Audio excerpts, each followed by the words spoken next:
My name is Olivia Carter. I am 35 years old.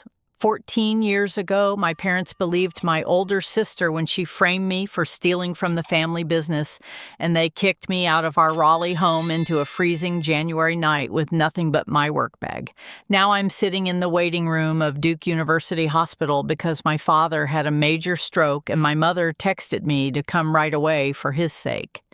But as I approach the room, I overhear my parents telling the doctor that I am the reason for his stress and should not be allowed near him. My pulse races, but I clench my fists, determined to face them and finally set the record straight once and for all. If you have ever been blamed by your own parents for something you never did, and it ripped your world apart, hit that like button and tell me in the comments what your parents said that changed everything for you. I read every single one. The funny thing about hospital waiting rooms is how quickly they drag you straight back into the past, whether you are ready or not. To really understand why my parents were already pointing the finger at me again before I even walked through that door, I need to take you back to that January night 14 years ago when everything fell apart. I was 21 years old, then working evenings at the family hardware store my parents owned in a quiet Raleigh suburb. I had just finished my shift and stepped through the front door of our house, thinking about nothing more complicated than heating up leftovers and finishing some paperwork for the next day. My father was standing in the living room holding a stack of bank statements in one hand and a handful of empty prescription bottles in the other. His face was flushed with rage. My mother stood right beside him, arms crossed, lips pressed tight. In that way she had when she had already decided who was guilty. My older sister Ashley hovered behind them, looking every bit the concerned daughter. But I caught the quick flash of satisfaction in her eyes that she could not quite hide. I had no idea what was coming. My father did not even let me set my bag down. He started shouting that I had been skimming cash from the store registers for months and that my older sister had found the proof in my room. He waved the statements like they were evidence in a trial. He said I had been buying pills and hiding them and that there were text messages on a burner phone proving I was selling them on the side. I tried to speak. I tried to tell him none of it made sense because I had never touched the register beyond my regular shifts, and I had never seen those pill bottles in my life. The words died in my throat when I realized neither of my parents was listening. Their minds were already made up. My mother stepped forward then and delivered the first blow. Olivia, we have given you every chance, and you have thrown it back in our faces. You are a liar and a thief, and we will not have you destroying this family any longer. My father nodded hard, his voice rising. Get out of my house. I do not need a daughter who steals from her own parents. He grabbed my arm and dragged me toward the front door. The January wind hit me like a wall the second he shoved me onto the porch. The door slammed and the deadbolt clicked. Just like that, at 21 years old, I was locked out in the freezing night with only the clothes on my back and a canvas work bag containing a half-eaten sandwich and some store receipts. I stood there for a long minute, stunned, waiting for the door to open again. It did not. My phone was still charging on my nightstand inside. I had no coat, no cash, and the temperature had dropped below freezing hours earlier. I started walking toward the only place I knew I might be safe, my grandmother Dorothy Hayes's house 9 miles away. The roads were slick with ice. Cars passed without slowing. After the first mile, my teeth were chattering so hard I thought they might crack. After the third mile, my fingers had gone completely numb. The thing about cold like that is it sneaks up on you. Your mind gets foggy, and suddenly stopping for just a minute feels like the smartest idea in the world. I made it 6 miles before my legs gave out near a darkened gas station. I remember leaning against a mailbox thinking I would rest for 10 seconds and then keep going. The next thing I knew, everything went black. 2 hours later, my father's phone rang. The voice on the other end was calm and professional. It was Officer Hayes with the Raleigh police. His daughter had been found unconscious on the roadside, suffering from severe hypothermia. She was being rushed to County General, and Child Protective Services had already been notified because a 21-year-old adult child should not have been thrown out into dangerous weather with no means of survival. My father's face went pale, I learned later. My mother stood beside him looking shocked for the first time that night. But it was already too late. The woman who found me was not some random driver. Her name was Sophia Torres, a seasoned CPS investigator who had seen every kind of family cruelty in her 20 years on the job.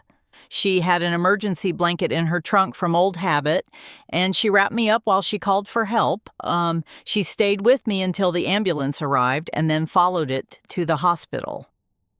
When I woke up 4 hours later under bright lights with warming blankets piled on me, Sophia Torres was sitting beside my bed with a cup of terrible hospital coffee.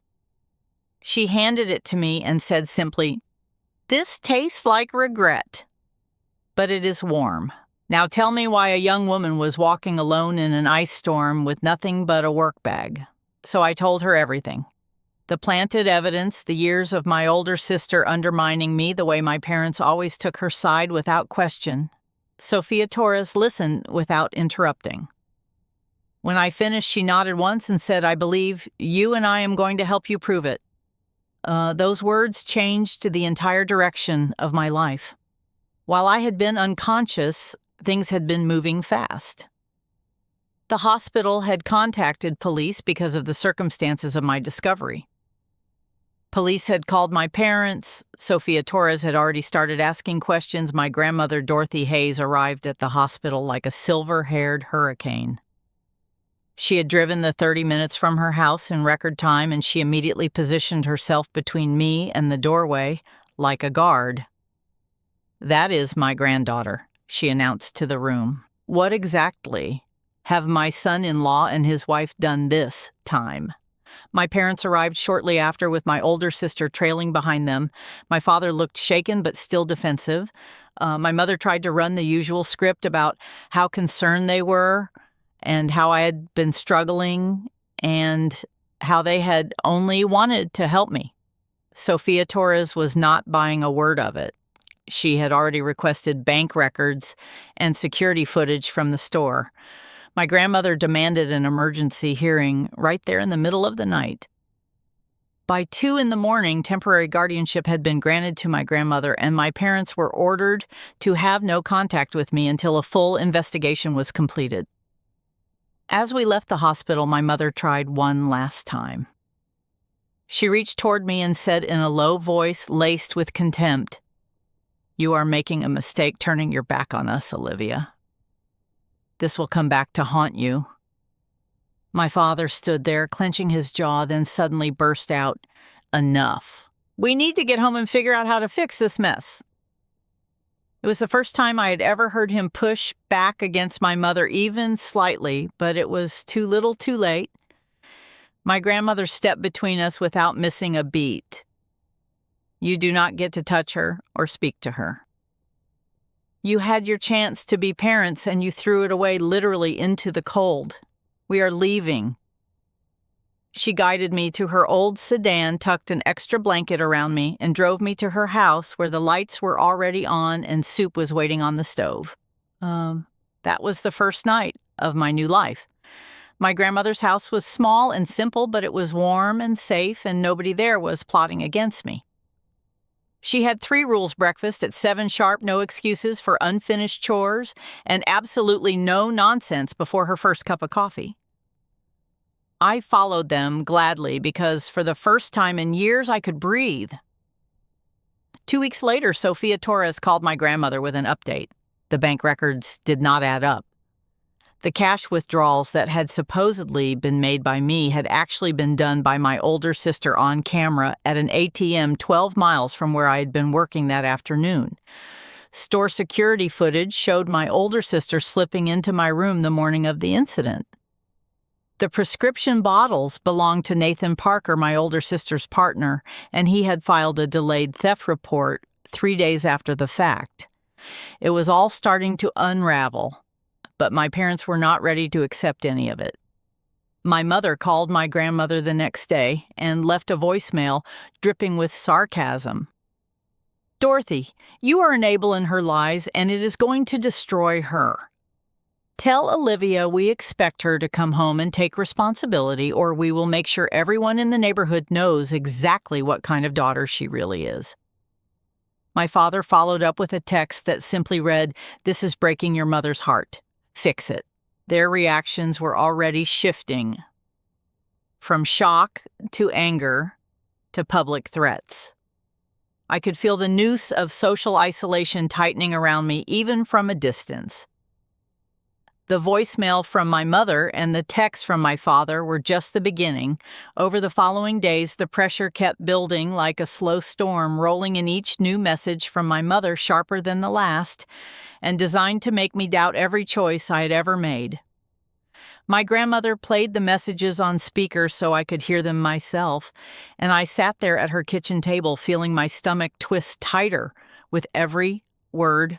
My mother's voice came through calm and cutting on the third call. "Dorothy, you need to stop this nonsense and send Olivia back where she belongs. She has responsibilities here at the store, and hiding her away is only making things worse for everyone. If she does not come home and apologize properly, we will have no choice but to tell the entire neighborhood exactly what she has done to this family." My grandmother hung up without answering and looked at me with fire in her eyes. That woman has always had a way of twisting the truth until it suits her. My father's reactions kept shifting in ways that left me more confused than ever. One evening, he showed up unannounced at my grandmother's door, something the temporary order was supposed to prevent, but he claimed it was an emergency. When my grandmother let him in under strict supervision, he did not yell or threaten. Instead, he paced the living room, voice cracking as he said, "Olivia, your mother is falling apart over this. She cannot sleep, she cannot eat, and the store is suffering because she is so distracted. I never wanted it to go this far, but you have to see how your choices are hurting her."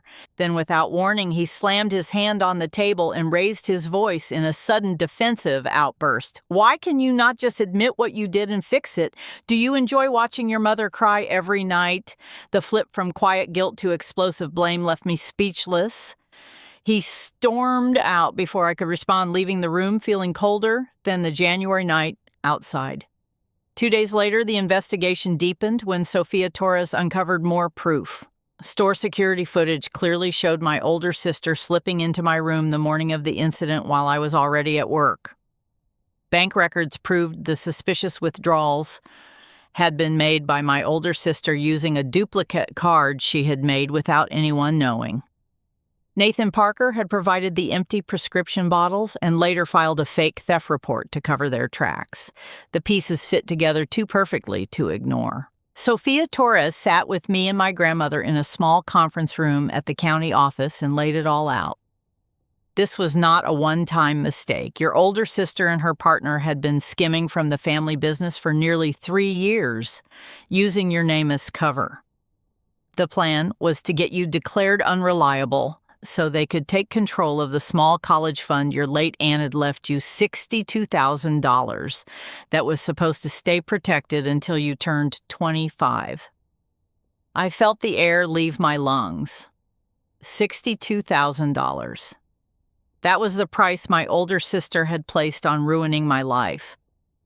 My grandmother reached over and squeezed my hand so hard it almost hurt, but it kept me grounded. Sofia Torres warned us that my parents were already pushing back hard. My mother had started calling relatives and church friends, painting me as the ungrateful daughter who had betrayed the family business. One of those calls went to Isabella Reed, an old church friend of my mother's who had known me since I was little. Isabella Reed showed up at my grandmother's house the next afternoon, uninvited, looking uncomfortable but determined. "Olivia, your mother asked me to talk to you. She says you are throwing away everything they sacrifice for. The store is your legacy too? Please think about what this is doing to your father. He is not sleeping and the stress is making his blood pressure skyrocket." Isabella Reed's words carried that same mix of concern and quiet judgment my mother specialized in. I tried to explain the evidence, but she just shook her head. Your mother has always been the one holding this family together. Maybe you do not see how hard she works. The conversation left me drained. And when Isabella Reed left, she hugged me like she was doing me a favor. Later, I learned she had repeated my mother's version of events at the next church gathering, turning what should have been private family pain into public whispers. That same week, I started going to the gym just to have somewhere to clear my head. That is where I met Logan Mitchell, a friendly guy who worked at the same hardware supply warehouse I had applied to for a new job after leaving the family store. We spotted each other on the weight machines and started chatting between sets.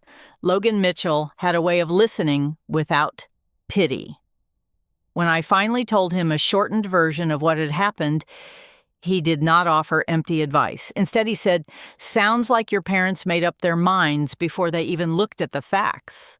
I have seen families do that before. You are not crazy for walking away. Having one person outside the situation believe me felt like the first real breath I had taken in weeks." The tension kept climbing toward the court hearing scheduled for late February. My mother's messages grew more frequent and more vicious. She left another voicemail for my grandmother that I listened to on repeat in my head for days. "If Olivia thinks she can hide behind you and destroy our reputation, she is wrong. We built that store from nothing, and she is tearing it apart. Tell her the neighborhood is already talking, and it is not in her favor." My father sent a single text the night before the hearing that simply read, "Your mother is right. This is your last chance to come home and make this right before everything changes forever." His sudden, cold dismissal after the earlier outburst felt like another slap, unpredictable and frustrating, as if he could not decide whether to guilt me or wash his hands of me. The morning of the hearing, I sat in the courthouse hallway with my grandmother on one side and Logan Mitchell, who had taken the day off to come for moral support, on the other. Isabella Reed was there too, but she sat on my parents' side of the room, avoiding my eyes. Sophia Torres presented the evidence methodically: the ATM footage, the store camera timestamps, Nathan Parker's delayed police report, and even bank records showing transfers to accounts linked to my older sister and her partner. The numbers added up to nearly $28,000 stolen over 3 years. My mother sat rigid in her chair, lips pressed thin, and when it was her turn to speak, she looked straight at the judge and said, "Your Honor, Olivia has always been difficult. We tried to help her, but she has chosen to blame everyone else for her own mistakes. We only want what is best for her even now." The words landed like ice water down my back. My father shifted in his seat and muttered something under his breath that I could not hear, but the look he gave me across the room was pure frustration, mixed with something close to defeat. The judge listened to everything, then called a short recess. During that break, my mother cornered me near the water fountain when no one else was close enough to intervene. Her voice dropped low and venomous. "You think you are winning here, Olivia. You are only making your father sicker. If you go through with this, we will make sure no one in this town ever trusts you again. The store, the house, the family, name it, will all be closed to you forever." I stood there, frozen, heart hammering, as her words sank in. Before I could answer, the bailiff called everyone back inside. The judge had made a decision on the temporary guardianship, but what came next was something none of us saw coming. As the hearing resumed, Sophia Torres stood up with one final piece of evidence, a set of emails between my older sister and my mother from the week before the incident.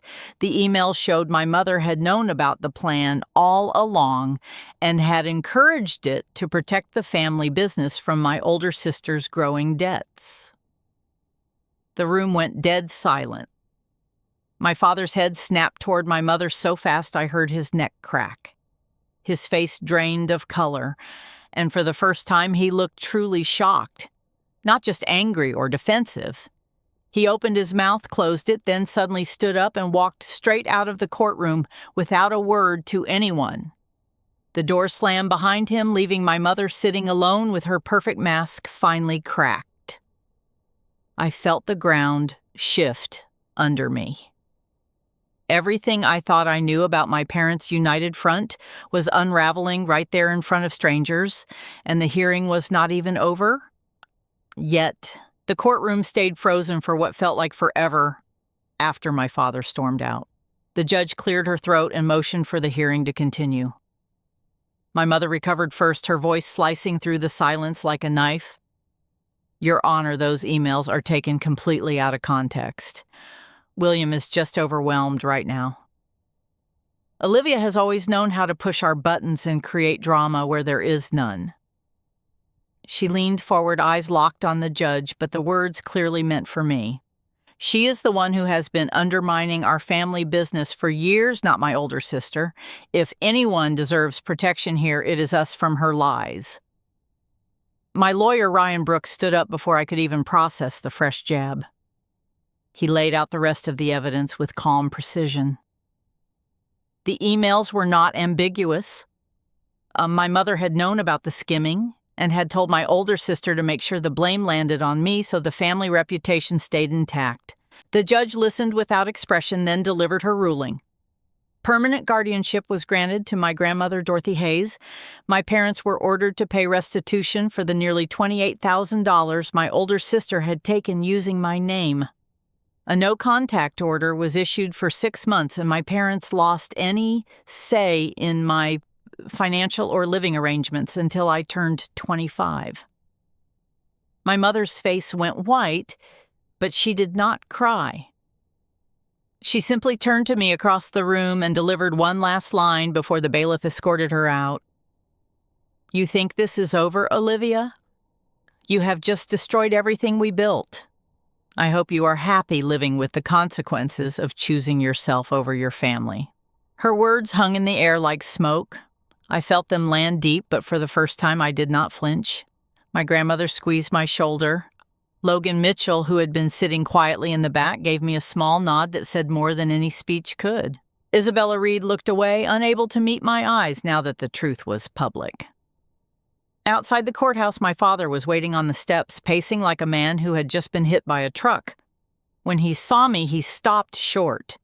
His reaction this time was not the outburst from before.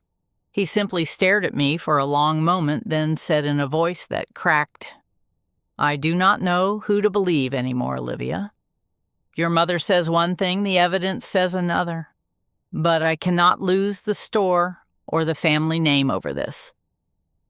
He turned and walked away without another word, leaving me standing there with the irreversible knowledge that even when faced with proof, he would still choose the path of least resistance.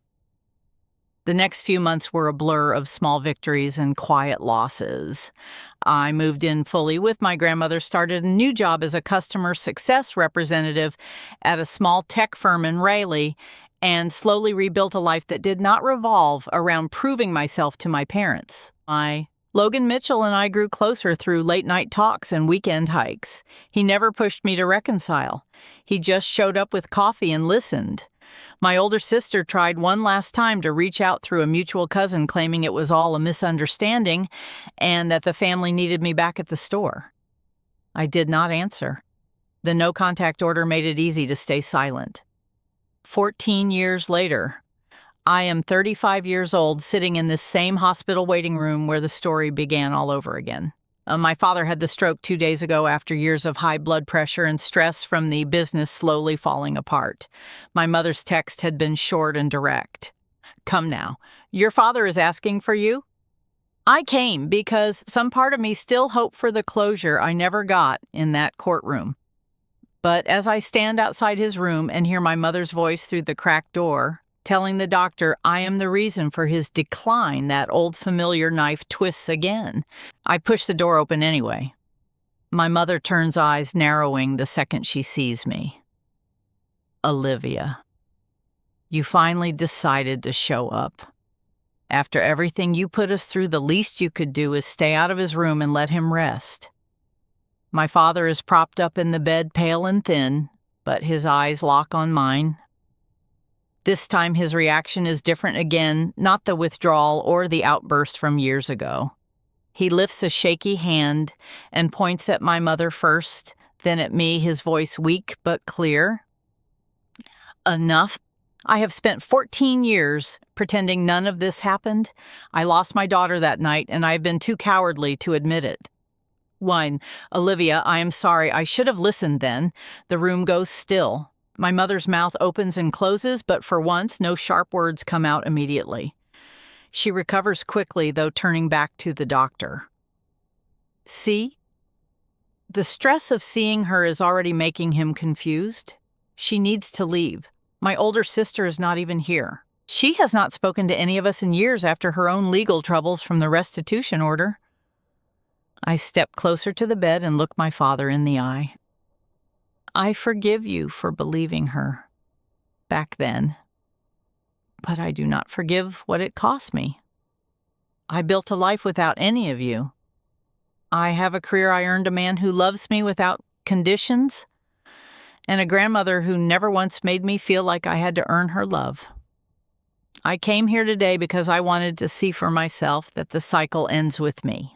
I am not staying. I am not fixing this for you. I choose myself, even if it means I walk out of this room and never look back. My mother's face twists into something between rage and disbelief. You always were the selfish one, Olivia. Walking away again like you did nothing wrong? Her words are vicious and personal, the same cold sarcasm she has used for decades. But this time they do not land the way they used to.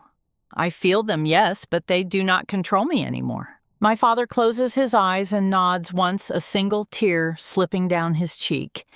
It is the closest thing to real acknowledgement I have ever received from him. I turn and walk out of the room. Logan Mitchell is waiting in the hallway, the same steady presence he has been for 14 years. He takes my hand without asking questions.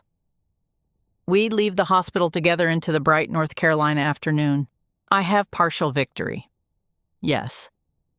The truth came out. My grandmother's house is still my safe place when I need it. I have a ring on my finger and a future that belongs to me. But the loss is real and permanent. My parents will never be the family I once hoped for. The store is struggling without me or my older sister, the neighborhood still whispers. Some bridges do not get rebuilt no matter how many apologies are offered. That January night, 14 years ago, took more than a warm house and a paycheck. It took the illusion that my parents would ever choose me. I carry that loss with me every day, but I also carry the freedom that came with it. Some storms do not destroy you. They simply force you to build a new home somewhere safer. I finally did. Thank you for listening to my story. If you have ever had to choose between family loyalty and your own peace, and the choice left you with both relief and a permanent ache, drop a comment below and tell me what you decided. I read every single one, and it helps knowing I am not alone in this.